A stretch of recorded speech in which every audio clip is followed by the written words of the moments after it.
ಇದನ್ನು ಬ್ರಹ್ಮಕಮಲ ಅಂತ ಹೇಳ್ತಾರೆ ಈ ಎಲೆ. ಇದೊಂದು ಎಲೆ ಉಣಿದಷ್ಟೇ ನಾನು ನೋಡೋಣ ಅಂತ ಅಂಟುತ್ತೆ ಇಲ್ವಾ ಅಂತ. ಒಂದು ಎಲೆ ಉಣಿದ್ಕ ನೋಡಿ ಇವಾಗ ಇಷ್ಟಿದಾಗಿದೆ. ಇದಕ್ಕೆ ಕಡ್ಡಿ ಏನಾದರೂ ನಾನು ಸಪೋರ್ಟ್ ಮಾಡಬೇಕಾಗುತ್ತೆ ಇಲ್ಲಿ. ಇದು ಇನ್ನೊಂದು ದೊಡ್ಡ ಪಾಟಲ್ಲಿ ಹಾಕ್ಬೇಕಾಗುತ್ತೆ. ಸುಮ್ಮನೆ ನಾನು ಇದ್ರಲ್ಲಿ ಮಣ್ಣು ಹಾಕ್ಬಿಟ್ಟು ಸುಮ್ಮನೆ ಹಾಕಿದೆ ಆಯಿತು ನೋಡೋಣ ಅಂದ್ಬಿಟ್ಟು. ಅಲ್ಲ ಗಿಡ ಇತ್ತು ತೊಗೊಂಬಂದಿಲ್ಲ ಹಾಕಿದ್ದೀನಿ. ಸೊ ನೋಡಿ ಇಷ್ಟು ಚೆನ್ನಾಗಿ ಬಂದುಬಿಡ್ತು. ಕೇಳಿರ್ತೀರ ಬ್ರಹ್ಮಕಮಲ ಅಲ್ವಾ, ಅದು. ಸೊ ನೈಸ್, ಬೇಗ ಬೇಗ ಬೆಳೆಯುತ್ತೆ. ಇದಕ್ಕೇನು ಹೆಚ್ಚಿನ ಆರೈಕೆನೇ ಇಲ್ಲ, ಸುಮ್ಮನೆ ನೀರು ಹಾಕಿದ್ದು. ಇನ್ನೇನು ಇದಕ್ಕೆ ನಾನು ಹೆಚ್ಚಿಗೆ ಏನೂ ಆರೈಕೆ ಮಾಡ್ತಿಲ್ಲ. ಬಟ್ ನೋಡಿ ಎಷ್ಟು ಬೇಗ ಬರ್ತಿದೆ. ನೀವು ಒಂದು ಮಂತ್ ಆಗಿದೆ ಅಷ್ಟೇ ಉಣಿ ಅದನ್ನು. ಅದು ಒಂದೆಲ್ಲ ಉಣಿದಕ್ಕೆ ಇಷ್ಟು ಬಂದಿದೆ. ಸೊ ಅದ್ರ ಜೊತೆ ಈಗ ಇದೊಂದು ಹಾಕಿದ್ದೀನಿ.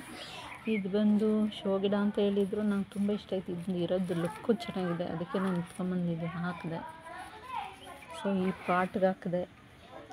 ಸೊ ಇದಕ್ಕೆ ಪಾಟ್ ತರಬೇಕು. ಸೊ ಇದಕ್ಕೆ ತೊಗೊಂಬಂದೆ. ಇದೇನೋ ರುದ್ರಾಕ್ಷಿ ಅಲ್ಲ, ಇದನ್ನೇನು ಅಂತ ವೆಲ್ವೆಟ್ ಹೂವು ಅಂತ ಹೇಳ್ತಾರೆ. ಕರೆಕ್ಟು, ವೆಲ್ವೆಟ್ ಹೂವು ಅಂತ ಹೇಳ್ತಾರೆ. ನೋಡಿ ನೋಡಿ ನೋಡಿ ನೋಡಿ ಚಿಕ್ಕದಾಗಿ ಕಾಣುತ್ತಲ್ವಾ, ಅದೇ. ಈ ಹೂವು ಮುಡಿಯೋದಕ್ಕೂ ಆಗೋಲ್ಲ, ದೇವ್ರಿಗೆ ಇಡೋದಕ್ಕೂ ಆಗೋಲ್ಲ. ಸುಮ್ಮನೆ ಶೋಗಿರುತ್ತೆ ಅಷ್ಟೇ. ಶೋಗೆ ಚೆನ್ನಾಗಿ ಕಾಣುತ್ತೆ. ಬಟ್ ಇಲ್ಲಿ ಇನ್ನೂ ತುಂಬ ಸಸಿ ಇತ್ತು, ಎಲ್ಲ ಕಿತ್ತಾಕಿದೆ. ಯಾಕೆಂದರೆ ತುಂಬ ಹೊತ್ತಾಗಿದ್ಕ ಈ ಗಿಡ ಸರಿಯಾಗಿ ಬರ್ತಿರಲಿಲ್ಲ. ಬಟ್ ಬೇರೆ ಪಾಟ್ ಇರಲಿಲ್ಲ ಎತ್ತಿ ಹಾಕೋಣ ಅಂದರೆ. ಬಟ್ ನಾನು ಸುಮ್ಮನೆ ಅಂಟುತ್ತೆ ಹೆಂಗೋ ಅಂತ ಬೀಜ ತಂದು ಸುಮ್ಮನೆ ಇದು ಹಾಕಿದ್ದು. ನೋಡಿ ಎಷ್ಟೊಂದು ಉಟ್ಕೊಂಬಿಟ್ಟಿತ್ತು. ಬಟ್ ಏನೋ ಇದಕ್ಕೂ ಒಂಥರ ರೋಗ ಬಂದಂಗಾಗಿದೆ ನೋಡಿ. ನೋಡಿ ಎಲೆಯಲ್ಲಿ ಏನೋ ಹುಳು ತಿಂದಿದೆ. ಬಟ್ ಬರ್ನ್ ಆಗಿದೆ. ಏನಾಗಿದೆ ಅಂತ ಗೊತ್ತಾಗ್ತಾ ಇಲ್ಲ. ಇಲ್ಲೇ ಮನೆ ಹತ್ರನೇ ಹಾಕಿದೆ, ನೋಡೋಣ ಅಂದ್ಬಿಟ್ಟು.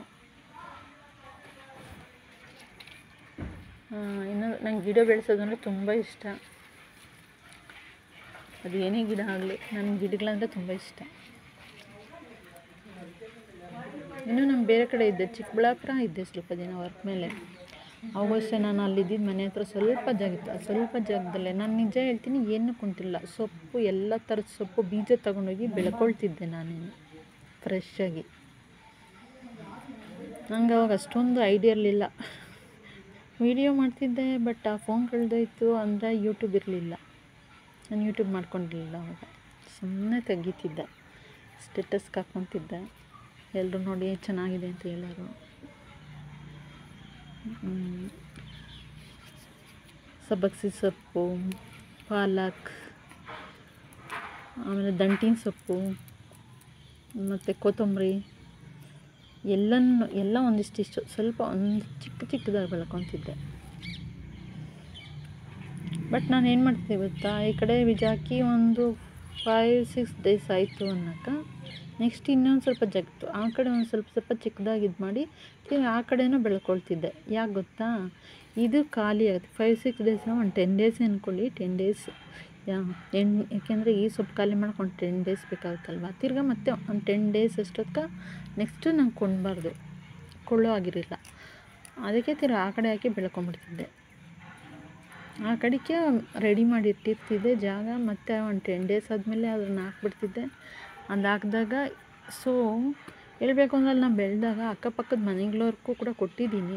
ತೊಗೊಂಡವ್ರು ಅವರು ಚೆನ್ನಾಗಿದೆ ಅಂತ ಕೊಟ್ಬಿಡ್ತಿದ್ದೆ ನಾನು. ಬಟ್ ದುಡ್ಡಿಗೆಲ್ಲ ಫ್ರೀಯಾಗಿ.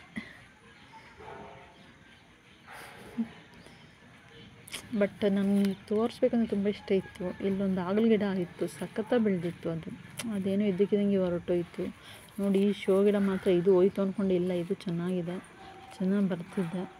ಬಟ್ ನೋಡೋಣ ಇನ್ನೂ ಏನೇನು ಗಿಡ ಹಾಕೋಕ್ಕೆ ನಂಗೆ ತುಂಬ ಇಷ್ಟ. ಅಲ್ಲಿ ಪಾರ್ಟ್ಸ್ ಬೇಕು, ಪಾರ್ಟ್ಸ್ ಎತ್ಕೊಂಬರ್ಬೇಕು, ಹಾಕಬೇಕು. ನನಗೆ ಗಿಡಗಳು ಬೆಳೆಯೋದ್ರಲ್ಲಿ ಅಂದರೆ ತುಂಬ ಇಷ್ಟ. ನೋಡೋಣ ಈ ಬ್ರಹ್ಮಕಮಲ ಆದಷ್ಟು ಬೇಗ ಹೂವು ಬಿಟ್ಟ ತಕ್ಷಣ ನಾನು ನಿಜ ಹೇಳ್ತೀನಿ ಮಾಡ್ತೀನಿ, ವೀಡಿಯೋ ಮಾಡಿ ನಿಮ್ಗೆ ಕಳಿಸ್ತೀನಿ, ಬಿಡಿಸ್ತೀನಿ. ಅದೇನೋ ನೈಟಲ್ಲೇ ಅಂತ ಅರಳೋದು ಹೂವು. ಫಸ್ಟ್ ಮಗ್ಗಾಗುತ್ತಲ್ವ ಆವಕ್ಕೊಂದು ತೆಗಿತೀನಿ. ಅರಳೋ ಟೈಮ್ಗೂ ಇಲ್ಲ, ಅವತ್ತೇನಾದರೂ ಮಾಡಿ ಎದ್ದಿದ್ದಾದರೂ ತೆಗಿತೀನಿ. Okay friends, thank you so much.